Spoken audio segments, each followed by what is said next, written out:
It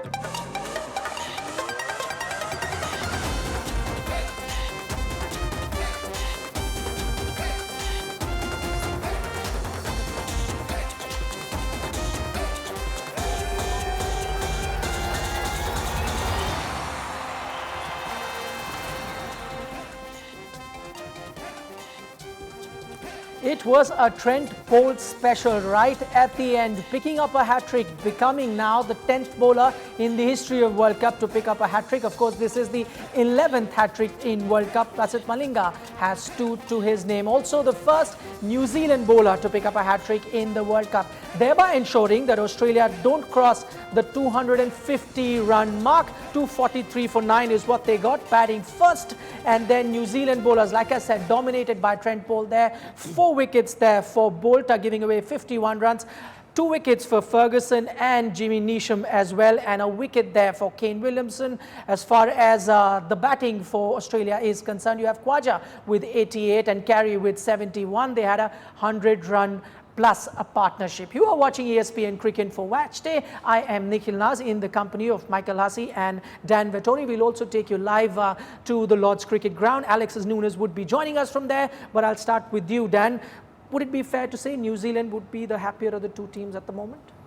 I think it's fairly even. I think the wicket played probably worse than we anticipated. We talked about it being a really good wicket, and New Zealand got everything they could have wanted out of their bowlers. It swung early on for Boult.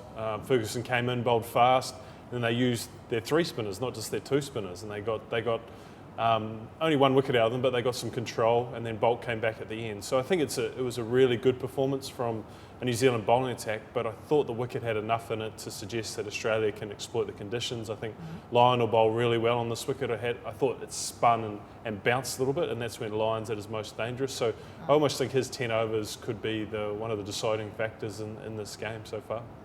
Michael, do you share the same conservative approach that Dan has, that this could be even, Stephen? Or because I'm just looking at the games that have gone by, the 2 games here, 300 plus is I think what Pakistan got, 285 odd is what Australia got. I feel Australia are just under par. They won't feel comfortable at all at the halfway break. I thought New Zealand were brilliant. You know, there's some exhilarating cricket there. That catch from Martin Guptill, that's arguably one of the best catches I've ever seen in my entire life. That ball that got Warner was a beautiful delivery, unbelievable, almost unplayable. So things sort of went for New Zealand in that respect, but it could have even been so much better. They could have had Khawaja out for a duck. I was really impressed with the way Alex Carey played.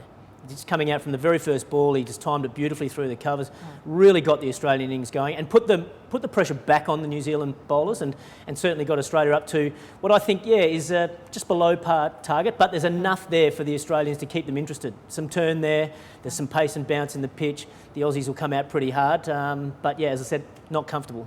Okay, interesting. Plenty to talk about here. We were talking about a Trent Boult hat-trick as well as the performance there with the bat for Usman Khawaja. We'll talk about all those things. But for the moment, let's take you live to the Lord's Cricket Stadium. Right now, Alexis Nunes and Jared Kimber join us. Alexis, the younger brother, didn't do too badly.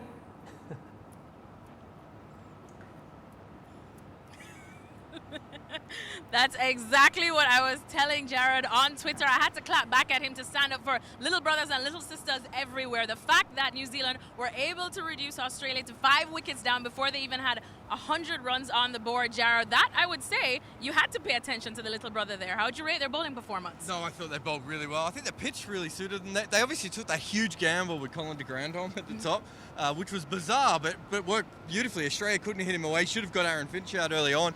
They were all over Australia. Had they taken some of those 50-50 catches, I mean, Khawaja's gone on to hold the innings together, but had they taken him early, who knows what Australia would have ended up with. And we're probably not going to know how good an innings that is from Khawaja. Either he's kept Australia back from a higher total, or he's given them enough to win the game. But we a lot of dot balls, you think?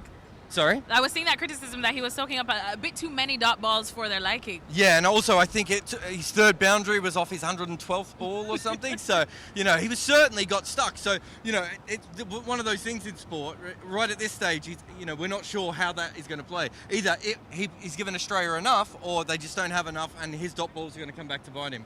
Now, let's talk about the good, the bad, and the ugly that we saw about New Zealand's fielding that you did start on right there. Now, we saw some stunning catches. I saw where you said Jimmy Neesham probably, threw threw some shade there because we saw Martin Guptill with a brilliant catch. Martin Guptill, of all people, with a catch like that, you were blown away. Well, I mean, after those 2 drops as well. I mean, he's an incredible athlete. I would say he's one of the best fielders I've ever seen at getting to the ball. He's not always the smoothest when he gets to the ball. He does fumble on occasions. But when he did take that catch, I mean, taking a catch in that catching position off a hook shot like that it's stupid. It shouldn't be allowed. I'm not even sure it counts as a wicket, if we're being really honest. And then Jimmy Neesham, to take a catch in your follow through off the toe end of the bat when you're expecting the ball to go that way and it comes back to you, just incredible. But they also they dropped 3 catches. They got their hands to the ball. I think they'll be a little bit disappointed, and yet they've probably done 2 of the best 5 catches in the tournament. Now, we heard the guys in the studio just start talking about the conditions and the wicket. What did you make of it? I thought it got a little bit better. I mean, Khawaja maybe didn't make it look better, but the fact that Carey came in and timed the ball, I just thought the longer the innings went through, I thought that the ball just stopped stopping the way it was early on. So I think that's something that I think will help New Zealand a little bit. Whether it's a pass score or not, I don't know. And a lot of that comes down to, as with everything in Australia, Mitchell Starc.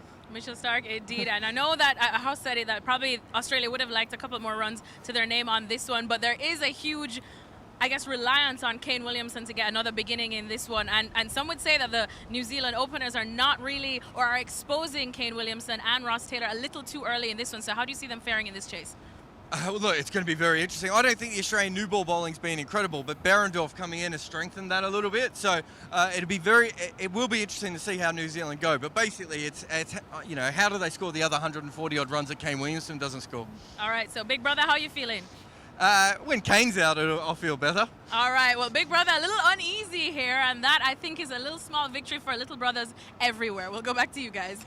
All right, thanks so much for that, Alexis. It could just be a big victory, not just a little victory at the end of 15 overs. We'll take a look at that as well. But talking now to Michael Hussey and Dan Vettori, let's talk about that catch. That was just the highlight of the match. Must have been very, very special for Guptill, considering he had dropped those 2 catches. That must have been playing on his mind. 2 tough catches. I think we've been a bit harsh on him. He is one of the best fielders, no doubt, going around in world cricket. I think the thing that stands out is how do you practice that? There's no way in the world you can ever practice a catch like that. So that is this natural instinct, that's skill, and that's something that only a few people probably in world cricket have, the ability to react like that. He almost caught it behind him.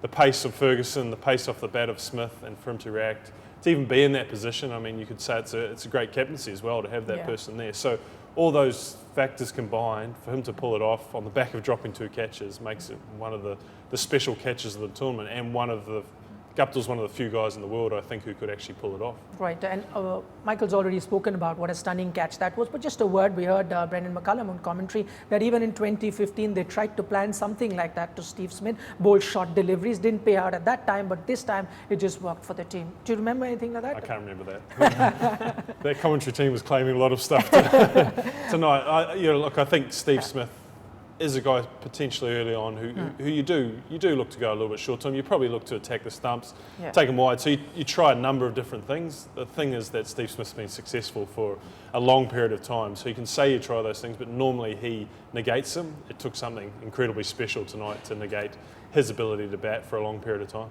Clearly there was a plan because you had a fielder placed at that particular position. I'm just trying to think of, if you have a plan such as that, you need someone like a Lockie Ferguson to have that sort of pace, and only then it can be executed? Yeah, I'm not exactly sure he was there for the full-blooded hook shot. I think it was probably more for if he goes across and flicks one off his pad, he can flick them sort of in that area, in the air, or perhaps a good short one that he sort of fends off his gloves. Maybe that's why he was there. So it was an unbelievable catch, it really was. And I just wanted to pick up on a point Jared made as well. I thought he was a bit harsh on Usman Khawaja as well. Australia, there was wickets falling around him.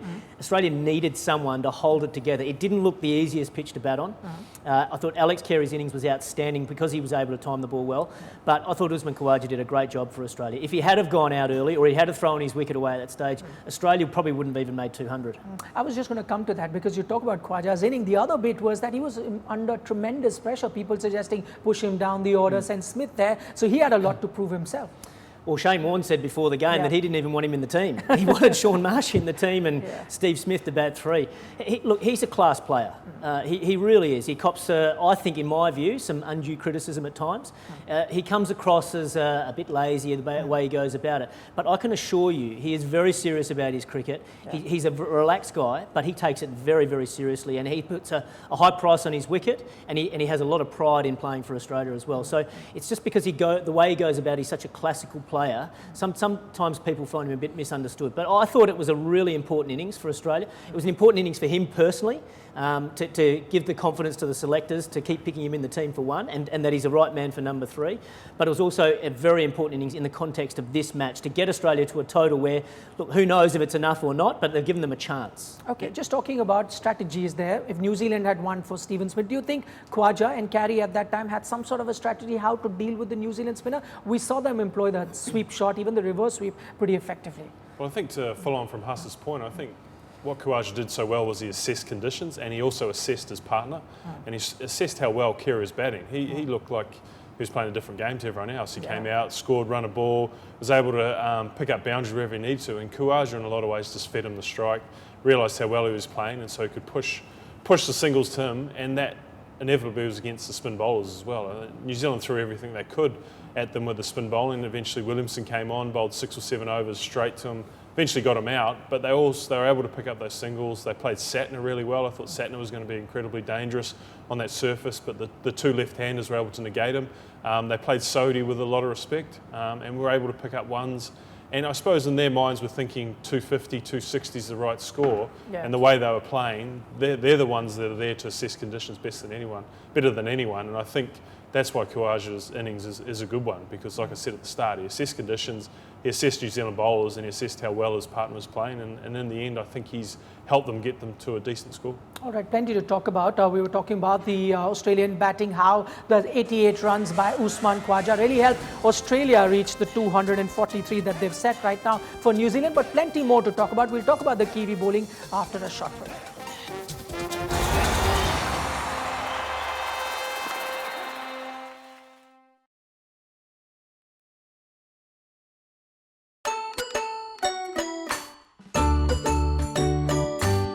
If Haydos didn't get you, Gilly would. But chances were they'd both get you together.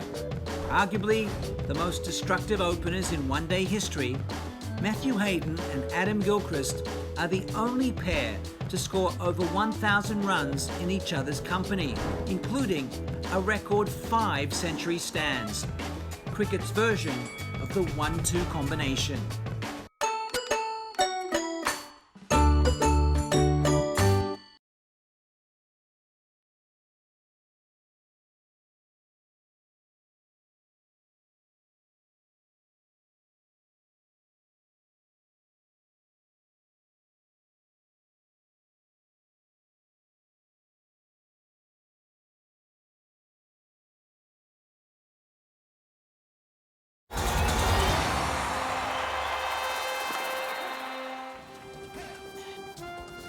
All right, you're watching ESPNcricinfo Match Day. This is mid-innings in the game between Australia and New Zealand. 244 runs. That is what New Zealand would be chasing to guarantee themselves a spot in the semi-final. With me is Michael Hussey and Dan Vettori. Let's talk about the Kiwi bowling now. A smart choice there by Williamson himself. He saw the conditions, the pitch was turning, and then to chip in with the overs that he did. Well, I think he threw everything in Australia before he went to himself. Obviously, Satner and Sodhi, the 2 primary spinners. But I think more often than not, when you have those 2 left-handers, and Williamson probably got some confidence from the way he bowled against Pakistan, he gave himself a chance. And I don't think at any stage Australia looked to take any risks off him. And so he was able to build up balls. They're only looking to take ones most of the time. And eventually he got the wicket of Carey, which was an important breakthrough, because I think if Carey had kept batting on in those last 5-6 overs, then the scoreboard could look very different, because he was one of the few players to look good on this. So I think, once again, Kane's really read the situation right. He's a reluctant bowler, but eventually got himself in there and did a fantastic job. Okay, what must Australia be thinking right now? The pitch definitely is turning. We could see that with the New Zealand bowlers bowling there. would they be thinking, oh, we don't have Zampa around this time, or probably Maxwell could do the job for them? Is that what they must be I thinking? think Maxwell will certainly be used at the right times. Again, if there's some left-handers out there, I think he'll come into play. Nathan Lyon will bowl regardless, whether it's right-handers or left-handers, but I think the spinners will definitely play a role. I'm going to be interested to see how Behrendorff goes. His strength is with the new ball and being able to swing the new ball back into the right-hander. Now, he was really effective in the last match against England because of the overhead conditions and there was a lot of grass on the pitch. Today's different. You know, it's a sunny day, the pitch is used, so I wouldn't expect it to swing as much. So he might not be as effective today as he was in the previous match against England. So that's going to be an interesting one. And I think Stark is obviously going to be a big threat as well. Can he get some early wickets and get Williamson out early? That's going to be crucial. But then I think as the game wears on, he's going to come into his own. As that ball gets older, we saw Trent Boult getting some reverse swing later. Mitchell Stark is very good when that ball starts to reverse. The one thing we did see, I mean, not the same conditions like the match that Michael is talking about, where Behrendorff did get a lot of help, but we did see with Trent Boult right at the start, getting that ball in, got Finch with that ball that coming in. So how does then New Zealand approach this particular thing? Just wait him out a bit, once the ball stops swinging, then go for it? Well, I think Australia, particularly Stark and Behrendorff, will take a lot out of the way Boult throughout the whole innings. It swung early on, as you mentioned, and then it reversed later on, and that's two crucial skills for those two big left-handers from Australia and Stark and Behrendorff. So, look, I think Gupta will be in that frame of mind where he possibly could look to take them on because he's short of runs. They want to be aggressive. They want to set a tone. If he can get through that early stages of Behrendorff looking to swing it with an aggressive intent, I think that'll be the way he goes about it. If Nicholls comes out, it'll probably be a little bit more circumspect because of the ball going away from them. But I think Gupta will try and take it on and put the pressure back on Behrendorff because that's not what England did in the last game, and that's why I think Behrendorff was so successful because he's allowed to swing it, whereas Gupta might not allow him to swing it. All right, one thing that New Zealand did, I don't know in hindsight would Australia be looking at that. We spoke briefly about that, Colin de Grandhomme bowling right at the start. Do you think that also was probably the reason that they thought Australia, to begin with, a bit circumspect, so let's just get those 6-7 overs out and then you bring in your better bowlers? No, I think they wanted to use de Grandhomme because he does stand the seam up, like he bowls nice and straight seam. He can get a little bit of swing with the new ball, and perhaps they just wanted to hold Lockie Ferguson back a little bit and have him as more of the impact bowler bowling first change. And I think the two Australian openers in Finch and Warner, they generally like a bit of pace coming onto the bat. That's where they can use the pace and hit through the line. Sometimes when the bowling's a little bit slower, it's hard to find your timing. And so I thought it was quite a good tactical move by New Zealand. And certainly Finch in particular, he didn't look as comfortable against the ball, just not quite coming onto the bat as much. So it was a good move. Okay, let's take a look at some figures for Mitchell Stark. Yeah, he's going to be very, very crucial for Australia, especially versus the Kiwi batsman. Now, this is his phase-wise breakup of his bowling, and we take a look at that in Cricket World Cup 2019 itself. It's the overs 1 to 10 where he picks up a lot of wickets, especially when the ball is swinging, and then it's 11 to 40 where he's picked up 8 wickets there. So he's pretty dangerous in all phases. We were talking about that whether ball swings or not, this is one man that New Zealand have to be wary of, no matter which the time or the conditions. And I think New Zealand will be very aware of that any time he comes into the attack, that he's almost he's the leader of the Australian attack, and whenever he comes back, the whole Australian team gets up. They expect wickets, they expect something to happen. And I suppose the key for New Zealand is, can they negate that? He might only bowl 2 over spells, 3 over spells. Finch could bring him back and forward, depending on situations. And every time he does come back, I suppose the onus is on the incumbent batsman to say, we've got to get through this period because he is so important. He's such a wicket taker. And if he gets 1 wicket and he exposes a new batsman, it's swinging, reverse swinging, and he bowls those Yorkers at 150 Ks, it's nigh on impossible to defend. So I think that'll be the game plan for New Zealand, is let's get through him. He offers enough in terms of runs because he can be erratic at times, but if you expose a new batter Stark, that's when he's at his most dangerous. And that last graphic, it showed how effective he is at the death in particular. So that's why Australia will feel like, okay, the game is never done because Mitchell Stark's got that ability to come on towards the end when that ball's reversing, and he can pick up 3 wickets really quickly in a hurry. And so much like what Boult did at the end there for New Zealand, that's something Stark can do as well. Yeah, I was just going to ask you that. If you're going to defend a low total, as you said, below par, you need a real fired up Mitchell Stark, and Trent Boult has done that by giving him a taste of his own medicine. You could reckon that Stark comes is looking for those Yorkers. Yeah, without doubt. I don't think New Zealand will ever feel comfortable in this run chase until they're exactly, a couple of runs to win with plenty of wickets in hand, because they'll know the effect of Mitchell Stark that he can have towards the death. I think Pat Cummins is due a big performance as well. He started the tournament really well, hasn't really picked up wickets in the last few games, or a lot of wickets anyway, so Australia will be looking to him for an improved performance as well. And then I agree, I think Nathan Lyon, he's going to play a big role in this Australian innings as well. I'm just looking at the Kiwi batting now, they'll be out soon. Henry Nicholls, he's the opener for you then? Yeah, I think so. I think they'll leave Latham in his usual spot, and obviously there was even a little bit of talk back home about Neesham going up there, but I think they'll leave it as it is. They'll try and split those left and right-handers up as much as possible. I mean, Nicholls, Neesham and Latham and 3 out of the top 6 is, you know, that means Lyon could come on pretty early to try and counter those left-handers. So it's going to be tough going. I don't think it's going to be easy. It's going to be one of those games of attrition, sort of old school game, 240, 250, but they've been great games in the World Cup so far, so hopefully this one is as well. All right, we'll leave it at that, completely out of time. But as we were talking about great games at the World Cup already, and especially when you talk about New Zealand versus Australia, we've seen some great fails in the World Cup as well. Would today be another day? It's a small total there for Australia to defend, as Michael Hussey put it, below par. Can New Zealand chase that? We'll have 50 overs to find out. You're watching ESPN Cricket for Match.